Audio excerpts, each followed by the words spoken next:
कर्मों का फल। बहुत समय पहले की बात है, एक छोटे से गांव में रामू नाम का एक व्यक्ति रहता था। रामू बहुत ही मेहनती और ईमानदार था। वह अपने छोटे से खेत में कड़ी मेहनत करता था और हमेशा दूसरों की मदद के लिए तैयार रहता था। गांव वाले उसे बहुत सम्मान देते थे और उसकी प्रशंसा करते थे। रामू का एक पड़ोसी था, श्यामू। श्यामू आलसी और लालची था। वह हमेशा किसी न किसी तरीके से दूसरों को धोखा देकर फायदा उठाने की कोशिश में रहता था। वह रामू की ईमानदारी और सफलता से जलता था और हमेशा उसे नीचा दिखाने की कोशिश करता था। एक दिन श्यामू ने रामू के खेत में कुछ बीज चुराकर अपने खेत में बो दिए। वह चाहता था कि उसकी फसल रामू से बेहतर हो और गांव वाले उसकी तारीफ करें। लेकिन रामू को इस बात का कोई अंदाजा नहीं था और वह अपनी मेहनत में लगा रहा। समय बीतता गया और फसल का समय आ गया। रामू की फसल बहुत ही अच्छी हुई।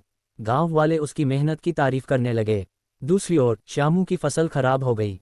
उसके खेत में बीज तो थे, लेकिन वह मेहनत नहीं करता था, इसलिए उसकी फसल बर्बाद हो गई। श्यामू को बहुत गुस्सा आया और उसने सोचा कि वह रामू को नीचा दिखाने के लिए कुछ और करेगा। उसने रामू की फसल को रात में जला देने की योजना बनाई। एक रात जब सभी लोग सो रहे थे, श्यामू ने रामू के खेत में आग लगा दी।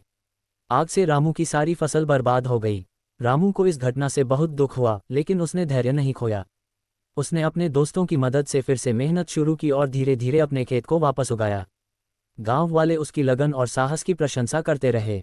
कुछ महीनों बाद गांव में एक महान संत आए। उन्होंने गांव वालों को कर्मों का महत्व बताया और समझाया कि अच्छे कर्मों का फल हमेशा अच्छा होता है और बुरे कर्मों का फल बुरा। श्यामू ने संत की बात सुनी और उसे अपनी गलतियों का एहसास हुआ। उसने सोचा कि अगर वह अपने बुरे कर्मों को छोड़कर अच्छे कर्म करेगा तो उसका जीवन भी बदल सकता है। श्यामू ने अपनी गलतियों के लिए रामू से माफ़ी मांगी और उसके साथ मिलकर काम करने लगा। वह भी मेहनत करने लगा और धीरे धीरे उसकी जिंदगी भी बदल गई। गांव वाले अब उसे भी सम्मान देने लगे। इस तरह श्यामू ने समझ लिया कि कर्मों का फल हमेशा सही होता है।